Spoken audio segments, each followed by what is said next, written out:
Cenk, Uygur, and Natasha Hausdorf were debating Israel and Gaza, and she fact-checked him to his face. Check it out. Imagine if Israel was a wonderful nation that we all loved, and that whenever there's a natural disaster, the Israelis showed up, and that people said, oh my God, an Israeli plane.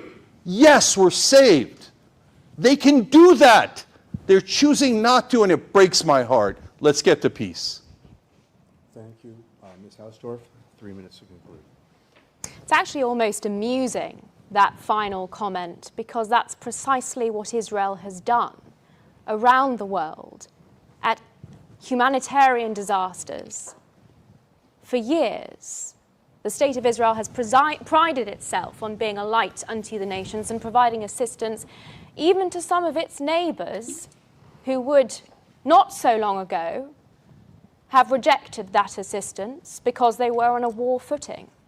And Israel has continued to provide that assistance to in terms of humanitarian aid, medical assistance, evacuation, to the Palestinian civilians in Gaza who are being subjugated, tortured, murdered by Hamas.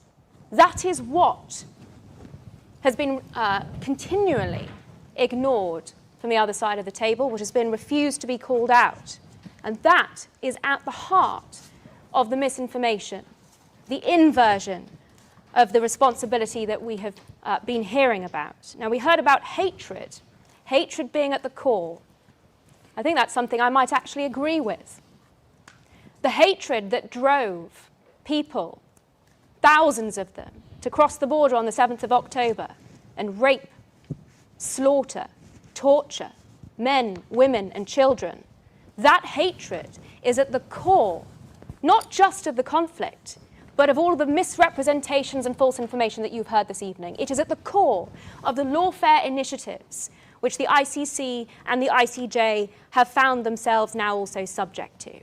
And it is at the core of all of the Hamas propaganda that you have heard, again, parroted this evening.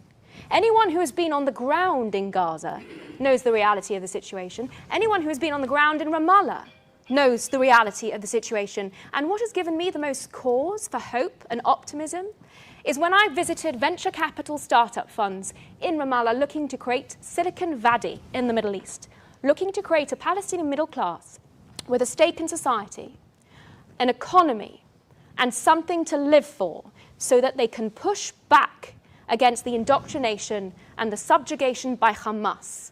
The canard of occupation is simply untrue. It is untrue in a legal sense, it is untrue in a practical sense, because in the West Bank, the Palestinian Authority control areas A and B. The Palestinian population, Mahmoud Abbas, is in his 19th year of a 4-year term. That is subjugation. That is an occupation by the Palestinian Authority of their own people. And likewise, Hamas in Gaza rules brutally. We have seen only this week further evidence of their torture of Palestinian civilians. It is the straw men and the lies that we have heard, repeated again and again today, which enable Hamas to continue with their atrocities against Palestinians and civilians. And the justification of terror on the basis of that canard, that blood libel of occupation, is part and parcel of what we collectively need to push back against if there is going to be any hope of there being peace one day. Thank you. She is just great. She really says it incredibly well. And I just think that any British, like that accent, that just gives you so much more authority. It just sounds so good that like it rolls off it's just so pleasurable to listen to. Sorry. Douglas Murray has it. She has it. Christopher Hitchens had it. Where you just you really just want to listen to them more and more. She really gets it. And she gave Cenk a run for his money in this debate. I encourage you to check it out at the Free Press.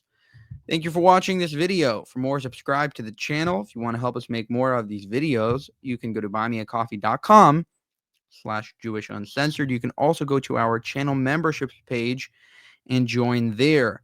Thank you for watching, and have a good one.